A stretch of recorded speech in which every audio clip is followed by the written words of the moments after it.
आज है 3 सितंबर बुधवार का दिन। नमस्कार। हरकारा के इस ऑडियो अंक में आपका स्वागत है। हरकारा लेकर आया है आज के न्यूज़लेटर का पॉडकास्ट, जिसे आपके लिए तैयार किया है निधीश त्यागी के साथ राजेश चतुर्वेदी, गौरव नौडियाल ने। जिन खबरों का जिक्र हम यहाँ कर रहे हैं, उनके लिंक्स और विस्तृत जानकारी मूल न्यूज़लेटर में है। सुनिए ऑटोमेटेड आवाज़ में। हरकारा यानी हिंदी भाषियों के लिए क्यूरेटेड न्यूज़लेटर। ज़रूरी खबरें और विश्लेषण। शोर कम, रोशनी ज़्यादा। नमस्कार। हरकारा के इस पॉडकास्ट में आपका स्वागत है। आज हम बात करेंगे प्रधानमंत्री मोदी की अपनी मां के अपमान पर दी गई भावनात्मक प्रतिक्रिया और महुआ मोइत्रा के पलटवार पर। साथ ही जानेंगे कि वरिष्ठ पत्रकार श्रवण गर्ग ने मोदी के किन 3 योगदानों की बात की है जो बीजेपी और संघ का भविष्य तय कर सकते हैं। इसके अलावा म्यांमार में चुनावों पर मोदी की उम्मीदों, पंजाब में बाढ़ की गंभीर स्थिति और कैसे पूर्व अमेरिकी एनएसए के अनुसार ट्रंप ने पाकिस्तान के लिए भारत से रिश्ते खराब किए, इन सब पर भी होगी चर्चा। हम ये भी देखेंगे कि कैसे मराठा आंदोलन खत्म तो हुआ, लेकिन सत्ताधारी गठबंधन के मतभेद सामने आ गए। और भी कई अहम खबरें हैं, तो चलिए शुरू करते हैं आज का हरकारा पॉडकास्ट। चीन में ठिठोली, घर वापसी पर मां के अपमान का दुख। 2 दिन के फर्क में प्रधानमंत्री मोदी की 2 अलग अलग तस्वीरें सामने आईं। एक में वे रूस के राष्ट्रपति पुतिन के साथ ठहाके लगाते दिख रहे थे, तो मंगलवार को वे अपनी मां के अपमान पर दुख जताते हुए भावुक हो गए। प्रधानमंत्री नरेंद्र मोदी ने मंगलवार को कहा कि बिहार में कांग्रेस की वोटर अधिकार यात्रा के दौरान उनकी मां को दी गई गालियों से उन्हें गहरा दुख हुआ है। इसके जवाब में तृणमूल कांग्रेस की सांसद महुआ मोइत्रा ने प्रधानमंत्री पर महिला नेताओं के खिलाफ अपमानजनक भाषा का इस्तेमाल करने के पुराने आरोप याद दिला दिए। सोशल मीडिया पर भी इस बात को लेकर तीखी टिप्पणियां हो रही हैं कि इस घटना और मंगलवार के भाषण के बीच वे पुतिन और शी जिनपिंग के साथ हंसते मुस्कुराते हुए वीडियो में दिखाई दिए थे।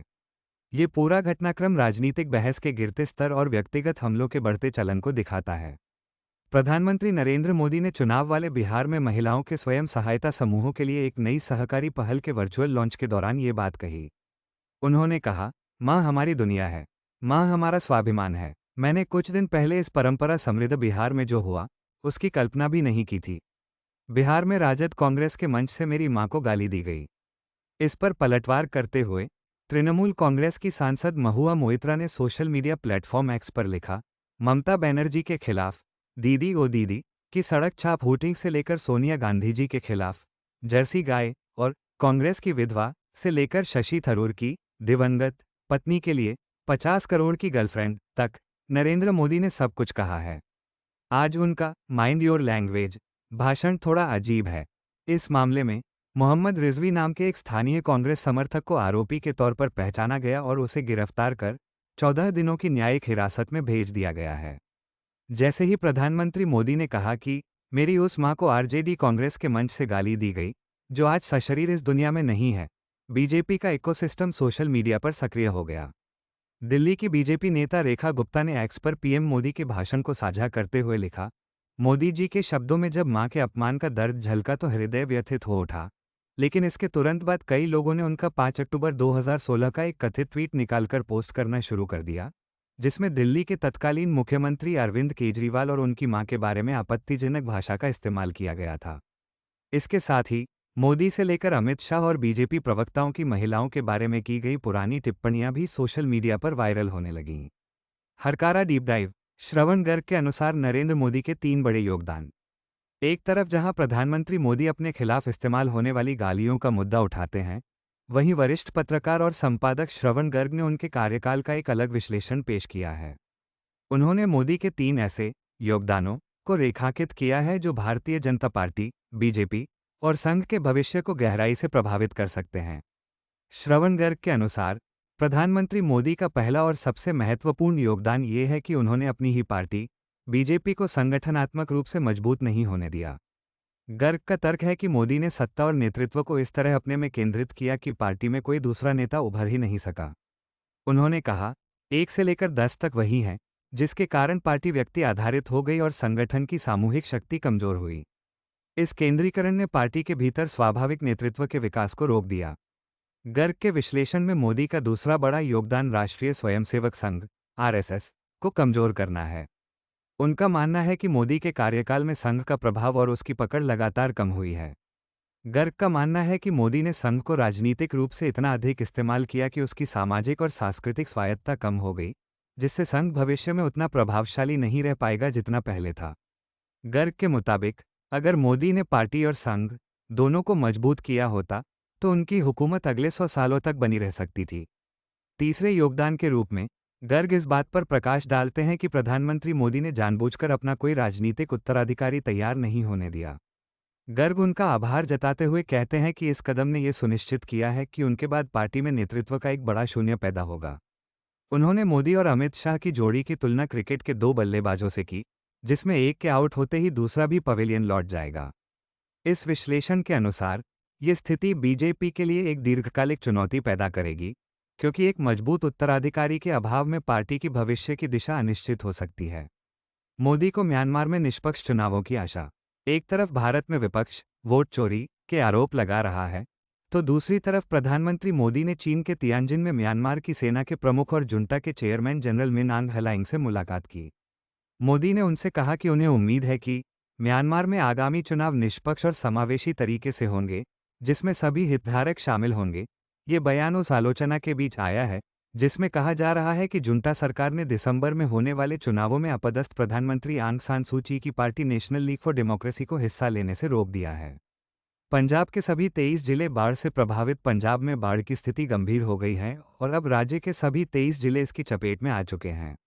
नदियों के उफान, बांधों से नियंत्रित जल छोड़ने और मंगलवार को हुई मूसलधार बारिश के कारण हालात बिगड़ गए हैं। सोमवार तक केवल 12 जिले बाढ़ से प्रभावित थे। इसके बाद पंजाब सरकार ने आपदा प्रबंधन अधिनियम के तहत आपातकालीन प्रतिक्रिया को सक्रिय कर दिया है। मुख्य सचिव ने सभी उपायुक्तों को किसी भी गंभीर आपदा की स्थिति में खुद फैसला लेने का अधिकार दिया है।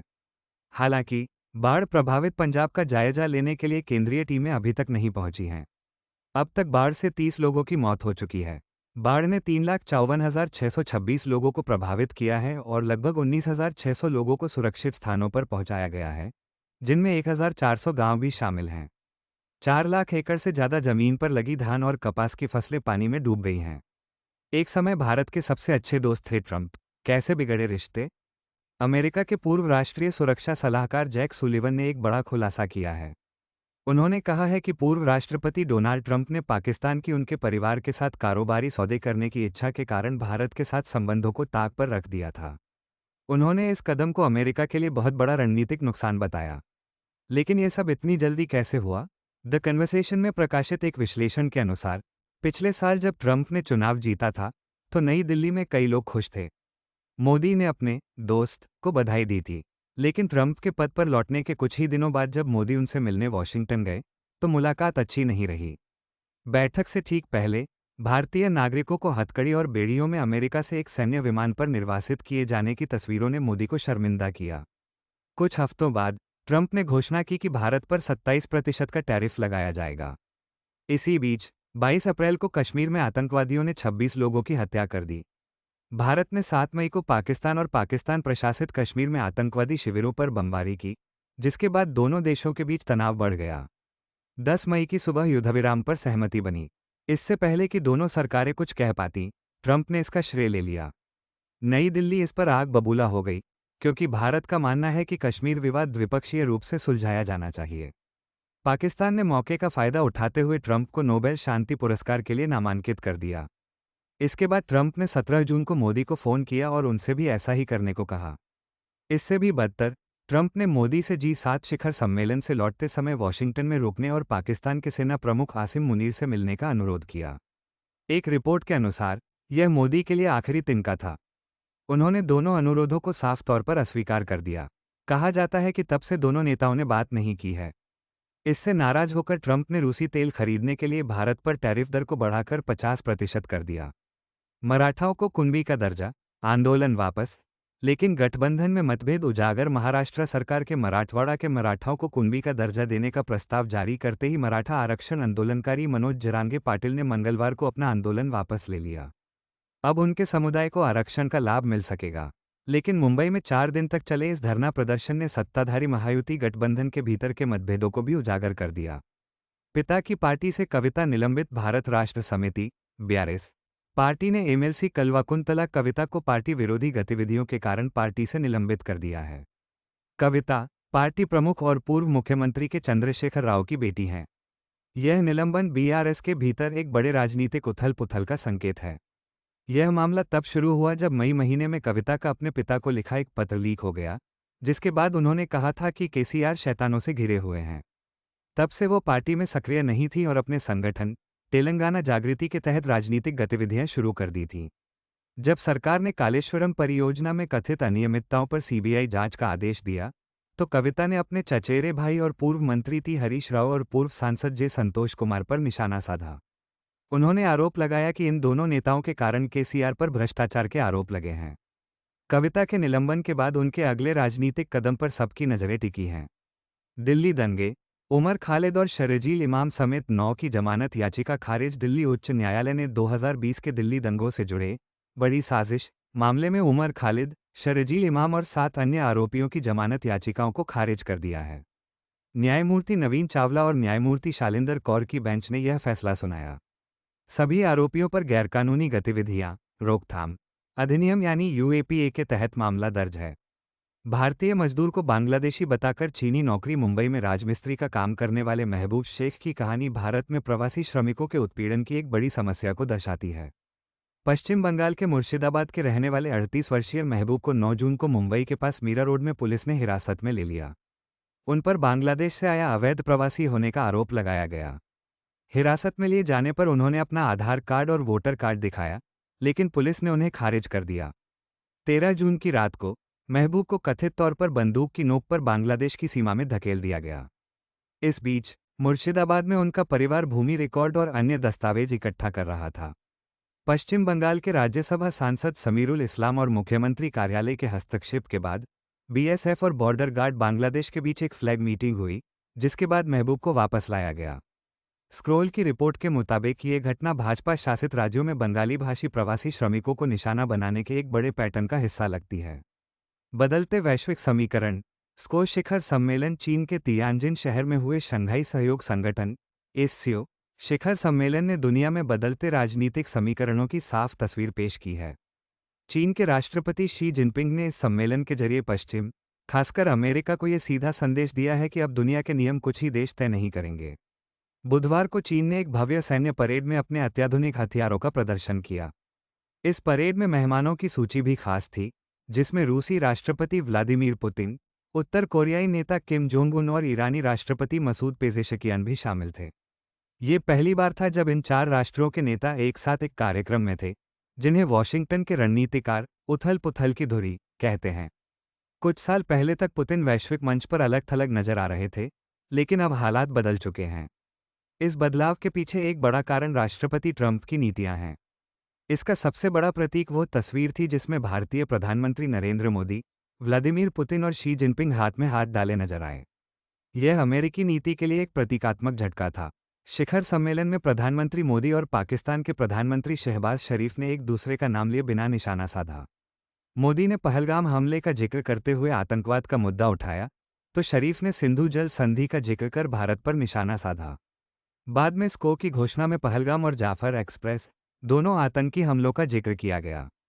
हालांकि द ट्रिब्यून ने अपने संपादकीय में लिखा है कि भारत के लिए निराशा की बात यह है कि स्को घोषणा में पहलगाम हमले के लिए पाकिस्तान का नाम नहीं लिया गया, जबकि हमलावर पाकिस्तान से आए थे। इससे साफ है कि बीजिंग दिल्ली के साथ रिश्तों में सुधार की बजाय पाकिस्तान को प्राथमिकता दे रहा है।